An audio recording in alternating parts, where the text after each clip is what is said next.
আপনাদের সাথে আছি ইশরাত জাহান। এবার জানাবো খবরের বিস্তারিত। জুলাই আগস্ট গণহত্যা মামলায় শেখ হাসিনার সঙ্গে আসামি করা হয়েছে সাবেক পুলিশ প্রধান চৌধুরী আব্দুল্লাহ আল মামুনকে।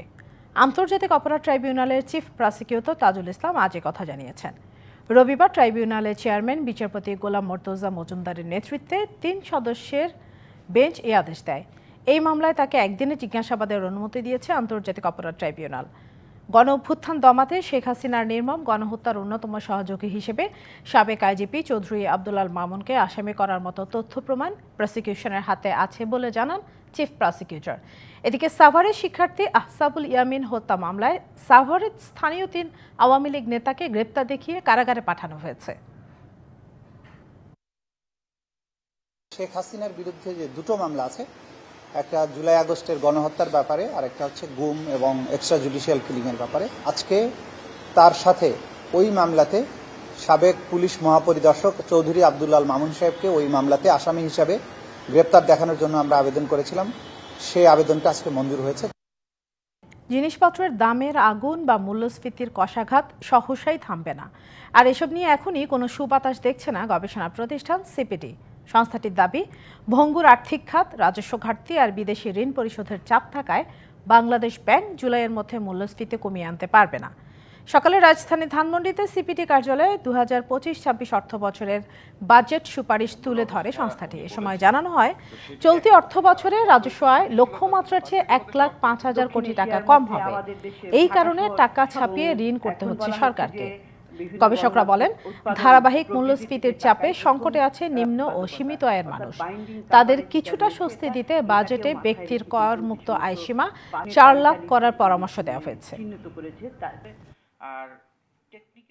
মূল্যস্ফীতির চাপের দিকে দেখি যে সারা বছর জুড়েই কিন্তু এই সময়কালে মূল্যস্ফীতির পরিস্থিতিটা উপরের দিকে ছিল।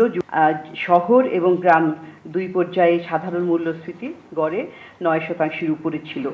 আমরা যদি হিসাব করি তাহলে বছরের শেষে রাজস্ব ঘাটতি ১,৫,০০০ কোটি টাকা পর্যন্ত পৌঁছাতে পারে। রাজধানীর নয়াপল্টন থেকে ইফতার বাজারের খবর জানাতে আমাদের সাথে সরাসরি যোগ দিচ্ছেন সহকর্মী মাহমুদুল হাসান নাজিম।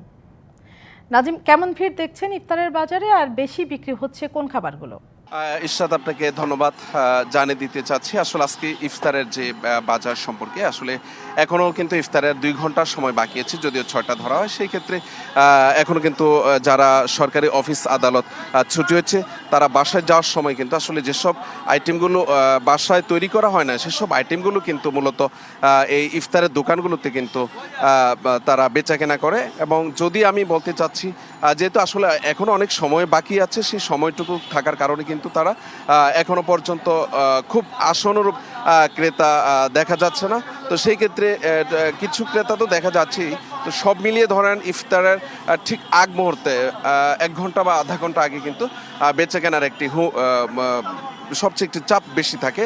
এখানকার যে দোকানিরা রয়েছে তাদের সঙ্গে আমি কথা বলেছি, জানার চেষ্টা করেছি আসলে কখন তাদের আর আরেকটা বিষয় হচ্ছে, এখানকার ক্রেতারা একটি বিষয় জানিয়েছেন যে যদি ভোক্তা অধিকার অথবা নিরাপদ খাদ্য কর্তৃপক্ষ আছে তাদের একটি স্বাস্থ্যসম্মত খাবার পরিবেশন হচ্ছে কিনা এই জায়গাগুলো যদি মনিটরিং করা হয় তাহলে কিন্তু হয়তো বা যে তাদের একটি চাওয়া প্রাপ্তি ছিল সেটি হয়তো করা হবে আর কি। তো ইশরাত, এই ছিল নয়াপল্টনে ইফতার মাহফিলের যে দোকান থেকে আমার কাছে। ধন্যবাদ। ডিবিসি সংবাদ এই ছিল এখনকার মতো। ডিবিসি নিউজের সংবাদগুলো পড়তে ভিজিট করুন dbcnews.tv আর ভিজিট করুন ডিবিসির ফেসবুক পেজ এবং ইউটিউব চ্যানেল। ডিবিসির সঙ্গে থাকুন।